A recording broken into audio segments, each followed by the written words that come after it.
Hey ho, let's go. Hope everyone is well. Welcome to Pugsley's Pit, where there are no unwritten rules.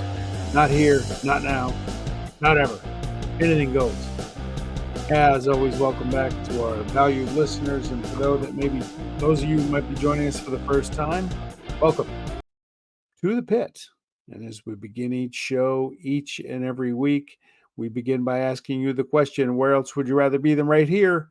Boom! Right now. Back with myself, Sean Pugsley Martin, Mike Nelson at MD Nelly from the Burbs. Hey, before we get to baseball, AL West, in case you can't tell with the backgrounds, Jason Kelsey is the city. How's Philly today? It's sad. It was a great retirement speech. He embodied and embraced the city. It's a sad day. It's an end of a true era in Philadelphia sports, and good for him. Good for him. He did it. He retired the way he wanted to retire. His speech was great. If you get a chance to look at it, it's on YouTube. It's really, really great, and I got a lot of respect for him. A lot of respect. He's probably one of the top 10 centers in the history of the National Football League. Here's my hope. My hope is he wants to get involved in TV. Oh, he's a natural. But here's why I want him to do that, because he'd be great at it. I want him to let's get rid of the shirt and tie thing. I want my football expert on TV in a cutoff T-shirt with no sleeves. Yeah, in a mummer's outfit, drinking beer during You know where he'd be an amazing fit for, and I hate these guys because I think they've run their course and they've become a shtick. He'd be a great barstool guy. He'd actually be great with McAfee. Yeah, where he can be unfiltered. Like if anybody gets a chance to watch his speech, and watch it on YouTube, don't watch the ESPN version. It was as raw as it can possibly be, and that's him. Awesome. That was great. Awesome. Anyway, it's clearly not as big a loss as one of the teams in this division has experienced. Yes. In which division? However, that same team in this division might have amazingly screwed up in reverse, as Lucas Giolito might be out for the season. And I don't root for guys to be out for the season, but I do root for the demise of the Red Sox, and that is a thing. So that's terrible news out of baseball today that he could be out for the season. That's not good. But onto the West we go. Your division, the division where we will save in the production meeting this week, long production meetings, 8-9 minutes, probably 8 or 9 minutes. That was long. In the car, kids screaming in the background, me beeping the horn and flipping people off. Unbelievable production meeting, as always. We decided we would dedicate an entire show to expansion and the move of the Oak Vegas A's, as opposed to shanghaiing our predictions about the American League West and me just like ripping through 4 teams, like blah, blah, blah, blah, blah, blah, and Sean in a rant, which I do root for his head to actually explode on this. I'm pretty sure we'd get more subscribers if that happened. If his head by the way, blew up, hit the like button, do the subscribe thing. Come on. Dude, come on. Like you know the drill. We got mouths to feed. Come on, let's go. AL West. Yeah, well, look, we'll get into the A's when we talked about it. Let's try and keep it on baseball, though. Yeah, we'll do baseball this week, and then we'll do the A's when the season gets rolling. But I thought it was a good night to wear my Cell shirt and as well with the background. Look, I told you earlier, I've seen your brilliant GM, for whatever he is, posted some kind of crazy tweet about opening days right around, and the Bay Area A's fans, like, the responses have gone from F you to F you, you F and F'er. Like, that's the friggin', and it's been the greatest week of non-baseball on the field banter on Twitter ever, because I'm just following this and the anger and the visceral from the A's fans. And it's nice to hear that you're reading my tweets, because that's what I said in most of them. All right, but let's. I had you blocked. No, I'm trying so hard. I mean, I'm pretty obnoxious when I want to be. No shit. I haven't Thanks. been able For to just crack here's a that lock. tidbit. Here's a tidbit for all of you that don't know that we've only known each other for like 45 years. Pretty obnoxious when he wants to be is as mild as it could possibly be stated. And he's calmer now. He's calmer now than he was back in the day. Yes. All right, look. From what I remember. Let's just get it out of the way, okay? But we'll talk about the AO West on the field, but we haven't called Dave Kaval since I was told that his number changed. So let's call. He owes me at least 20 phone calls. Yeah, tell him I'm interested in how Ken Waldachuk's doing. What's going on with his arm? Oh, Mike. And Louis Medina. I wonder how Louis Medina's doing. Former Yankees.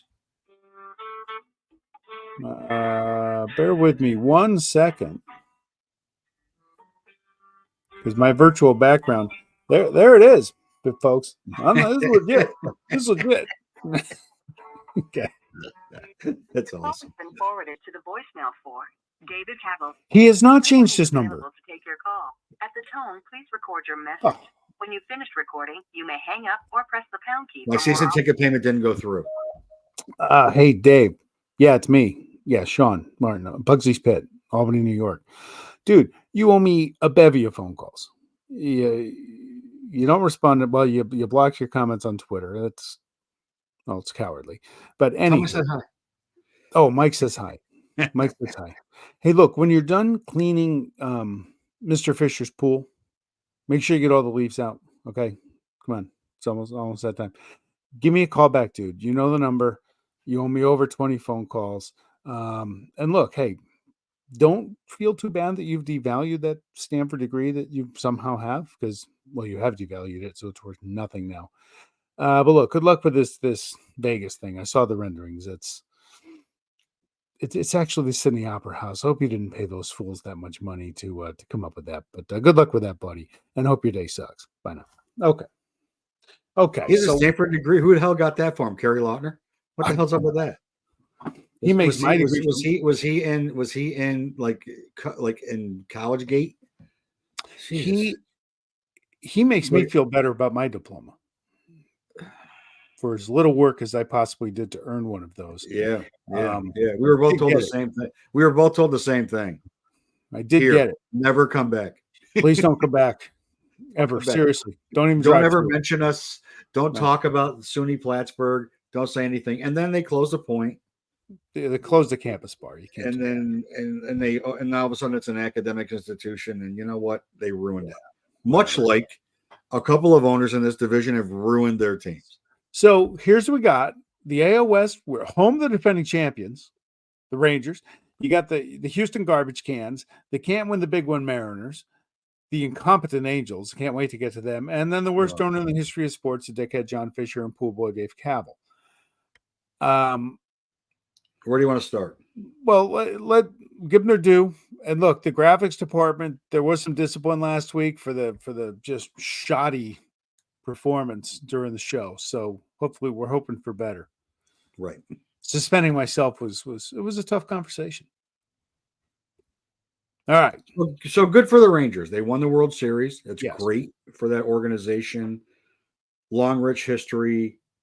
As far as, despite the fact they stole a team from the Washington Senators, but like some great all-time great players. And it was good for them to, after losing to the Giants, it was good for them to get that off their schneid. The thing that was most concerning about them, and somehow they ground through it last year, was their bullpen. And they had David Robertson to go with Leclerc. Meh. They had Kirby Yates. So the bullpen is better. The bullpen is definitely better. But what they lost and where they're hurt, I have serious concerns about the Texas Rangers. I don't get the not going after Montgomery. He gave him a good year. He was good in playoffs. Scherzer's out till June. DeGrom's August. They signed Trevor Mailey. He's out till August. Seager's a who knows. You're gonna ride with Nate Eovaldi and John Gray. They lose Mitch Garver, who was huge for them in the postseason. They lose Aroldis Chapman, and who cares? But he gave him innings. Like he seemed Yeah. like he was still couldn't trust him in a big spot. They're young. Like where they're young, they're super exciting. Like they Well- are crazy exciting where they're young. You got Carter and Lang for the outfield. Josh Young could have been rookie of the year last year if he hadn't gotten hurt. Could have been. Yep. Seager, Semi, and Adolis Garcia. You got they can hit. I don't know if they have. Oh, they can score a million runs, but I don't Yeah, think I don't think their rotation is going to be able to weather these injuries. I No, really don't. I don't think so. Like you put all your eggs in the DeGrom Scherzer basket, and then You're going to ride you're- Andrew Heaney? and then you don't sign Montgomery, and Montgomery not being signed is thank God. Like finally, Scott Boras is getting the humble pie meal that we all wish that he would have got for a long time, because he's just as much to blame for where salaries are and the chaos that people have been paid as anybody. And look at, don't get me, I mean, he represented unbelievable players. He made A-Rod $600 million. Right? I mean, he made A-Rod 2 contracts. Yeah. That's unheard of, right? But now Bellinger signs on a short contract. Chapman signs on a short contract, like rejects $100 million from Toronto. We talked about him last week. They're going to miss him. And now he's got Montgomery and Snell sitting out there, and Jordan Montgomery should be in this rotation. We'll get to another team in the division later where I think he might land, because they've got a couple other questions in the rotation. But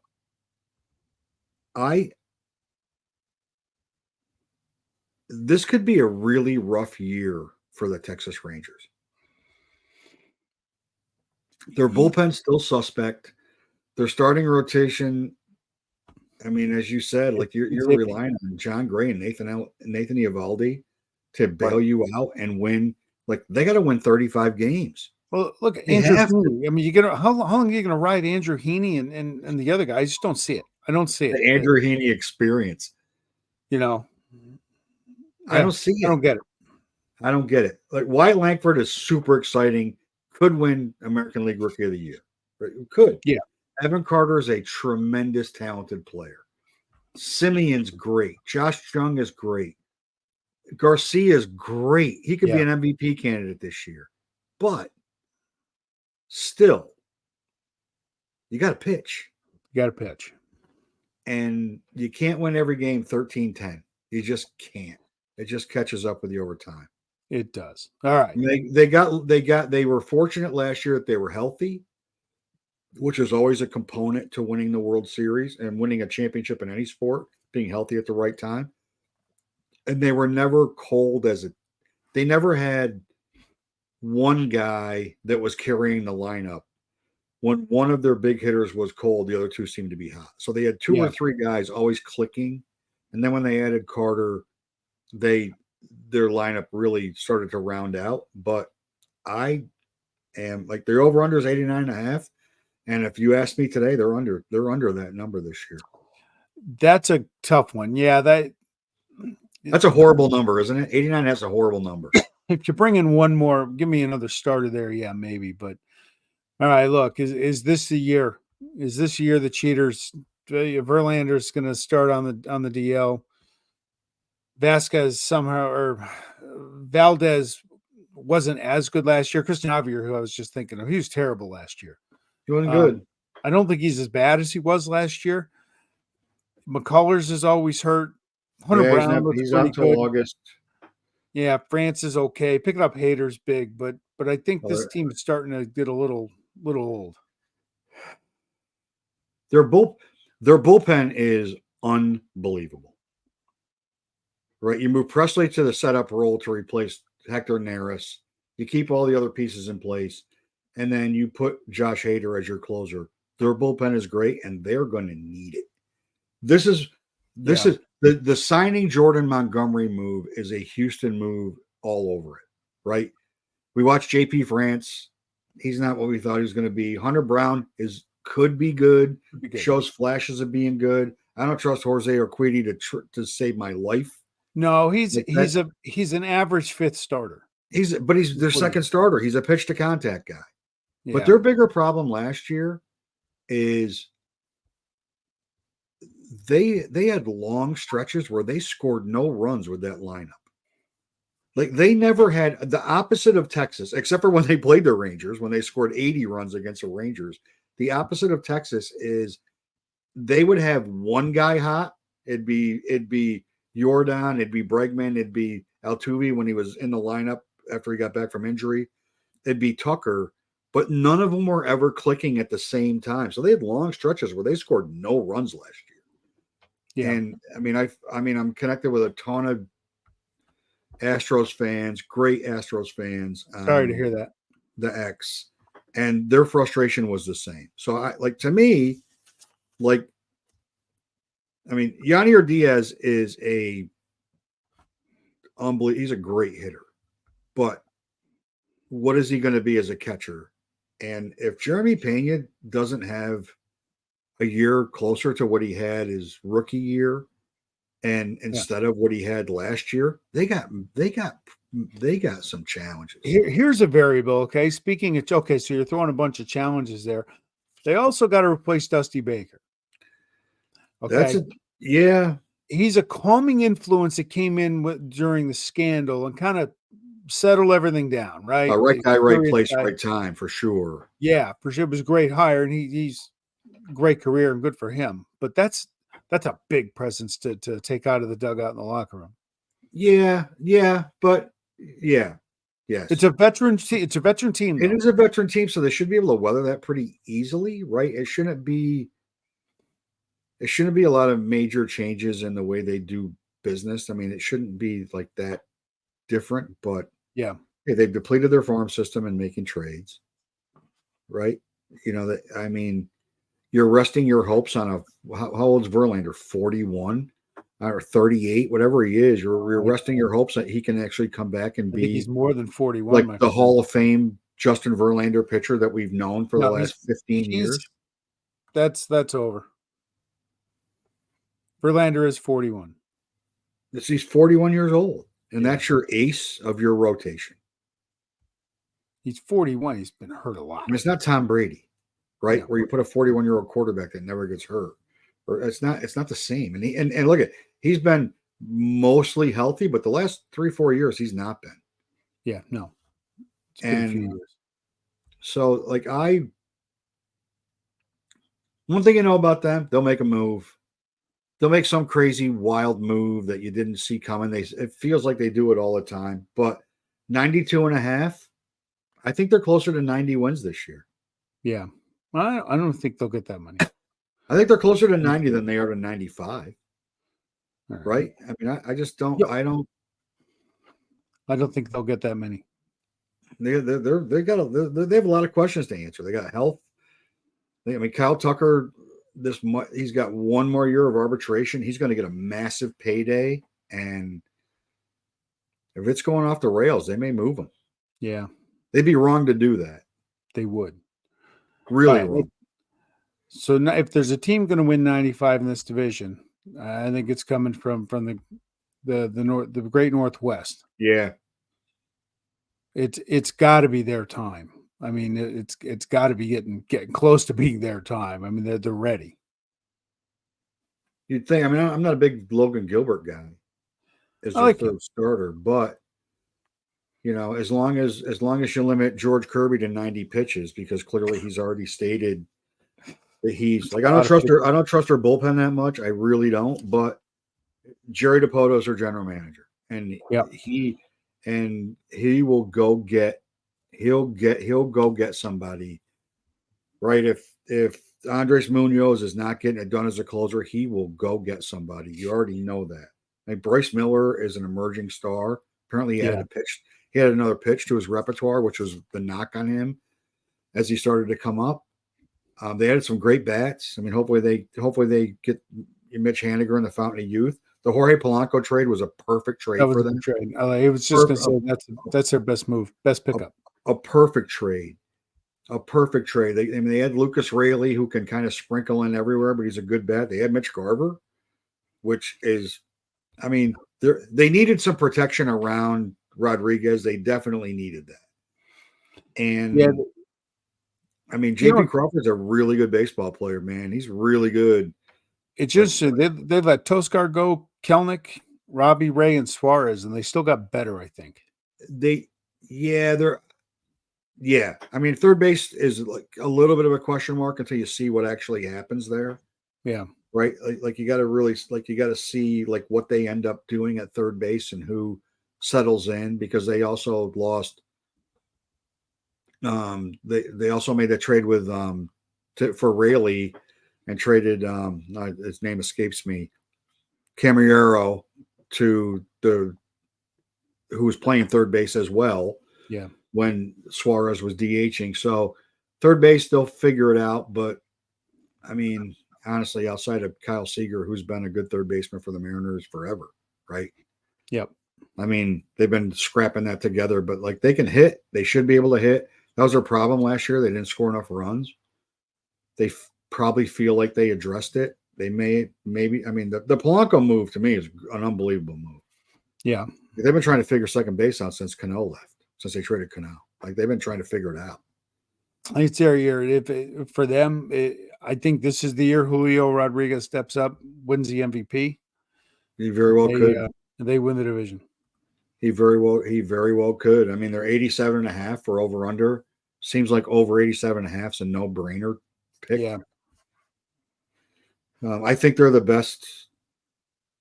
I think they have the least questions in the division. Good way to put it. Right. So, which means they should win the division. They should. I think so. But we'll see. Last year they should have won it. Oh, the top three are tough. The top three in this division are tough. They're going to ride. Seattle's got to ride the momentum of last year because they looked DOA at the All-Star break. And, I mean, the balance. This is where the balanced schedule hurts the Rangers, the Astros, and the Mariners, because the next two teams we're going to get to, like going 12-6 against the next two teams, is not unheard of, and that's not in the schedule anymore.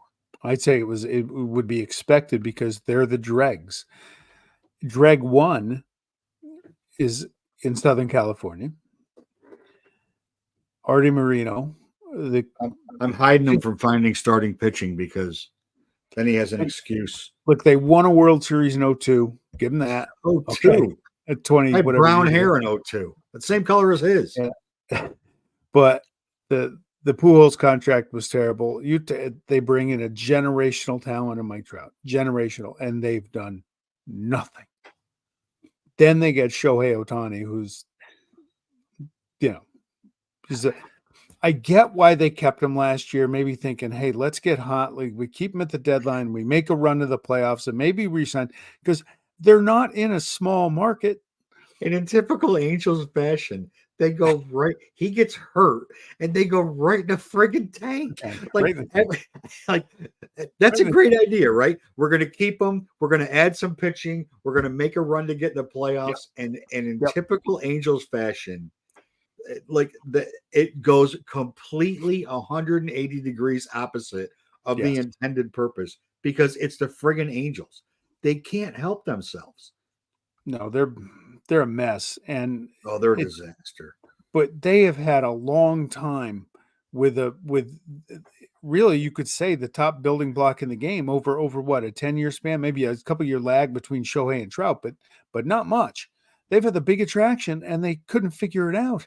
Well, Trout's got to play 150 games. He does. And then you got a third baseman over there who doesn't want to show up to work more than 70 times a year, but he'll take his $200 million contract, whatever it is. What's the average? And the funny part about the Angels is, what's the average? 54 games for them since he signed that gigantic contract. That's a lot, though. He's and then publicly says that. I know.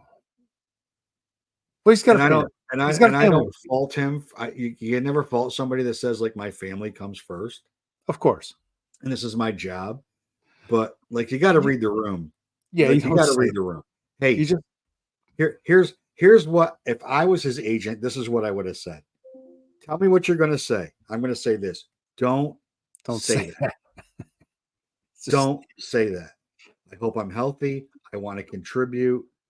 I've enjoyed the time with my family. It's time for me to play a full season of baseball. I hope I can stay healthy and do that, and shut up. And instead, he's on camera, like arguing with a little kid that wants an autograph. That's a good move. And then he says, baseball is like the third priority in my life. Like, really? And this guy and guess who's behind him, looking over his shoulder with a big smile on his face. He's got a wheelbarrow full of money. The guy getting paid. The guy But here it is. They have exciting young players, like maybe Joe Adell, maybe. No. This is the year for Joe Adell. Probably not. It's probably not. No. But here's a team that won 73 games last year, and their big pickup in the offseason was Aaron Hicks. Yeah. Well, and Zach Plesac. Don't forget that. Oh, okay. Yeah.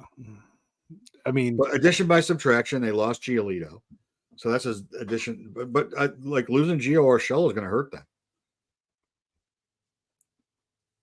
It's going to hurt him. It's going to hurt him for sure. I'm excited to watch Logan O'Hoppe. Like he's a former Philly. He looks like he's going to be a really good catcher and he can hit.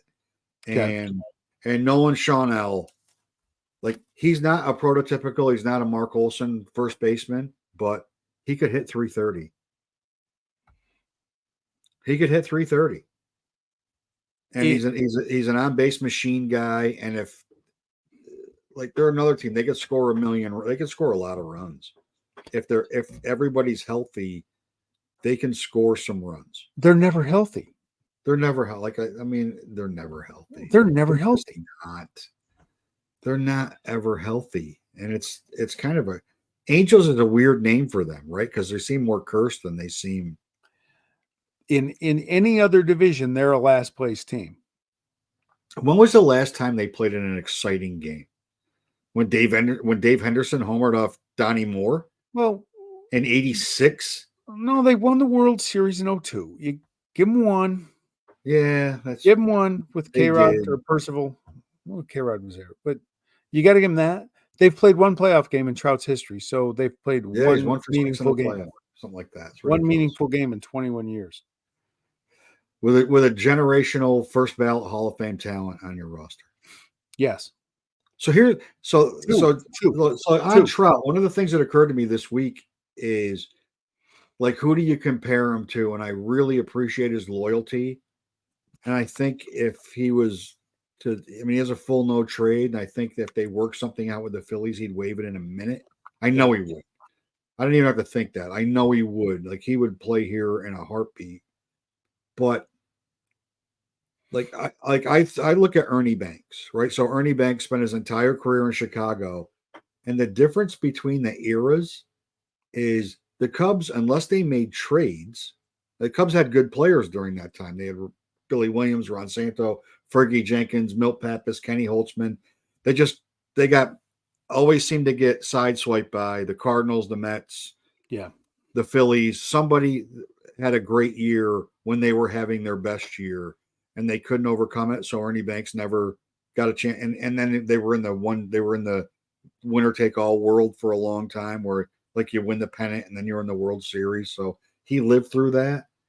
The Angels have had multiple opportunities to put a better team through free agency around Mike Trout, and every single time it is completely backfired. They should have the fact that they can't get better players to even go there boggles my mind. That's my favorite line about Artie Moreno is he's allergic to starting pitching. My God. Like, since Mark Langford, who's been a great, Pablo Sandoval's a good pitcher, but that's your ace? Yeah. Like, he'd be a solid 2 or 3 any place else, and he'd be really good at it. Last year you signed Tyler Anderson. That's your move? Yeah. Like, Blake Snell's sitting out there. He wants to play on the West Coast. Like, if you're going to blow money that you were going to spend on, and I'm not a Blake Snell fan by any stretch of the imagination, but if I'm Artie Moreno, you want $200 million for 7 years? Here, take it. Take it. It's not like I wasted money every place else for the last, like the guy behind him, that guy with a smile on his face, he's already shown he's willing to waste money. What's the worst that can happen? He gets hurt. Yeah. So, speaking of front office malpractice, let's go up the coast a little bit. Oh, God. The Alex Wood era. Yeah, well, Ross Stripling, immediate leader in the clubhouse to be the all-star rep. Here's the deal with the A's, okay?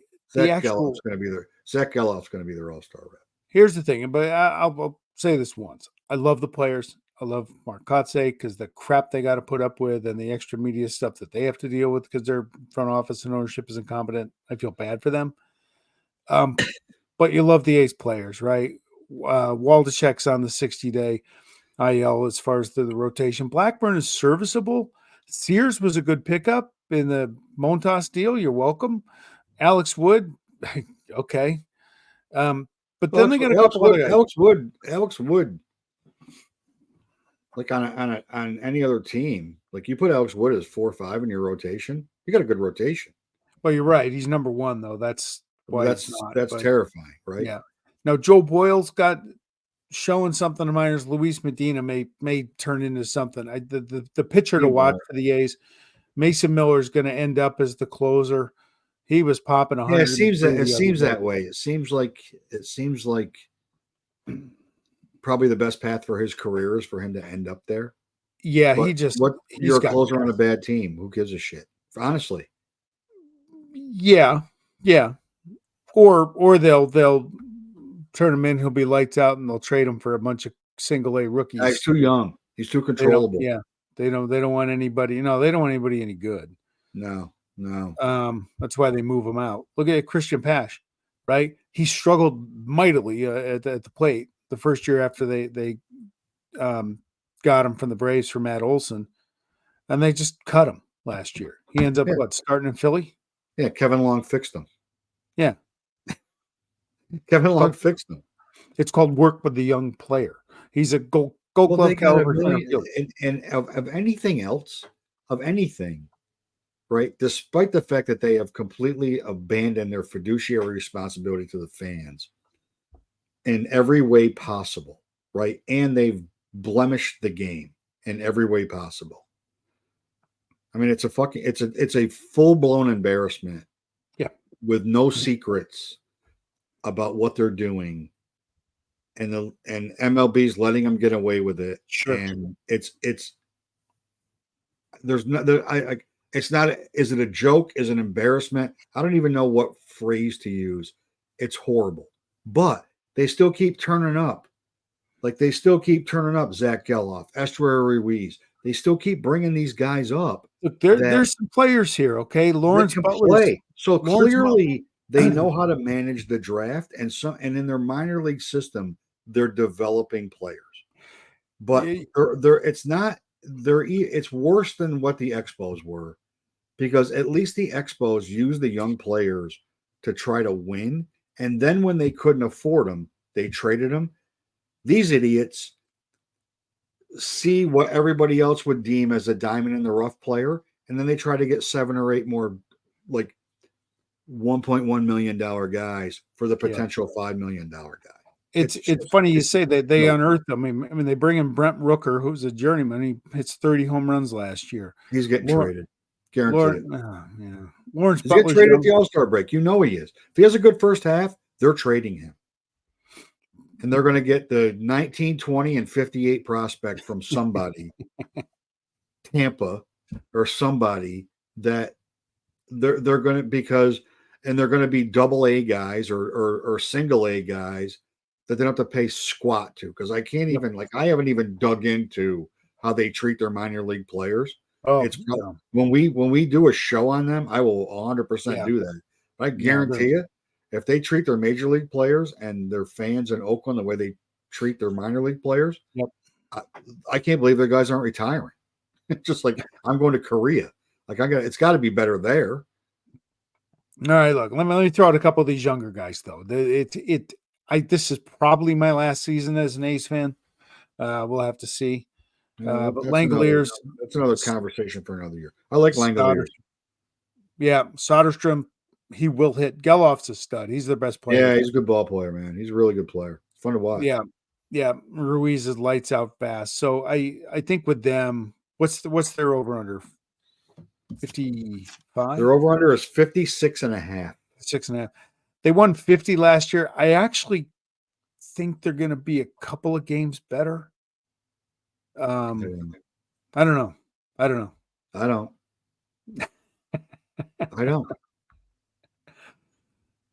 Who's Yeah, pitching? well, who do we do? Like, look at what they're trotting out on the mound. Yeah. Well, I'll tell you what. No, they You got a some handful. I starters mean, that- if Blackburn is healthy, Blackburn is he's a pretty good pitcher. where Everything they're else in the really rotation is like, I'm hoping that I get one good start out of 3 out of these guys. That's a Yeah. disaster. where the disaster is innings 6 through 8. That's Yeah. the disaster. That's a horror. That's why the episode. team ERA is 8.94. They're going to miss Trevor May. I love Trevor May. He was Dude at couldn't retire FanFest fast out in enough. Oakland. He went to FanFest, or he was supposed to go. I think he did. I think I saw pictures of him there with all the A's fans. So, all right. So I'm starting a rumor about him. He retired because he's got a gambling problem. He didn't want to go to Vegas. I'm starting that rumor. oh, don't start the room. He's a good guy. Now he had a great career. Yeah. He had a great career. I joke with former players on X all the time. Like Greg Olson this week somebody was giving him crap about one of his takes, and I'm like, dude, when you threw your first pitch in the majors, you threw one more pitch than me. So I got to defer. Really, I have to defer that you might know what you're talking about, because if I threw one pitch in the majors, I might be in the A's rotation. Maybe. I throw strike.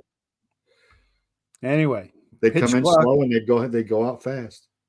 Pitch clock and a launch angle is our closing segment. Mike is going to go on the clock, 60 seconds for 5 pitches, and I will launch. Well, one of them is kind of the concept, but you're going to end up launching. You're going to launch 3 of these, I think. Okay. All right. I think we'll probably be in agreement on 2 out of 5. All right. Graphics department. Clock. We'll start with the Rangers. The Rangers will not be able to weather the injuries to the rotation, and they will not make the playoffs. Wow. On the Astros, Josh Hader will lead the majors in saves.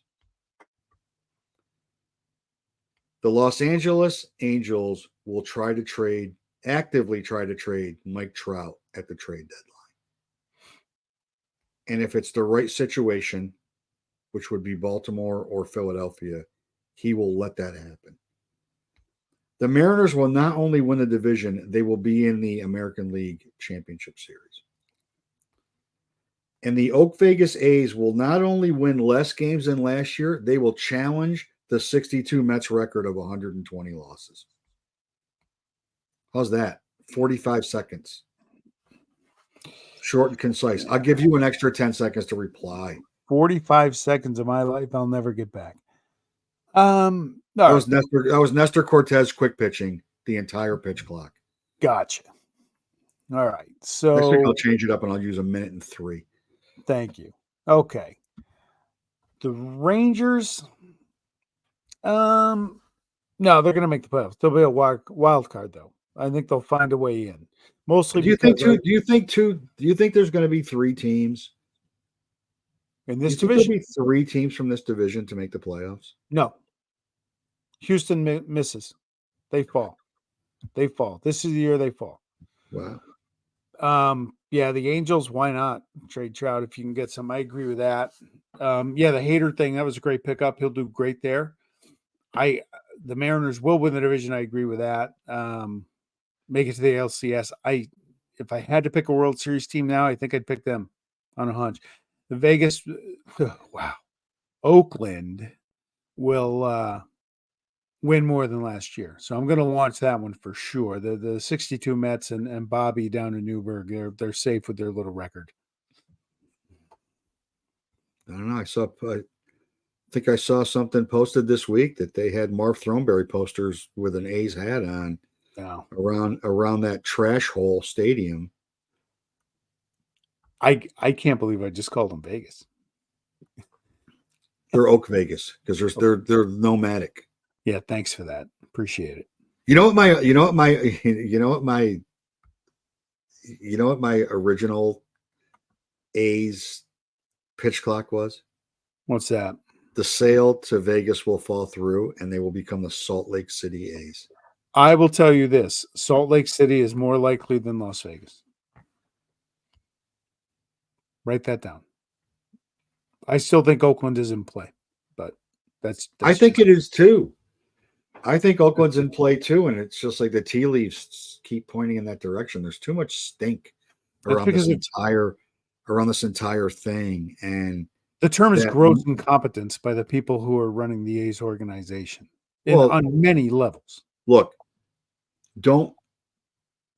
yes, 100% for sure that there is gross incompetence, greed, lack of fiduciary responsibility to the history of that franchise. Yes, but complicit in this is Major League Baseball. Absolutely. They're orchestrating. Particularly that clown idiot that just decided in 5 years he's going to retire.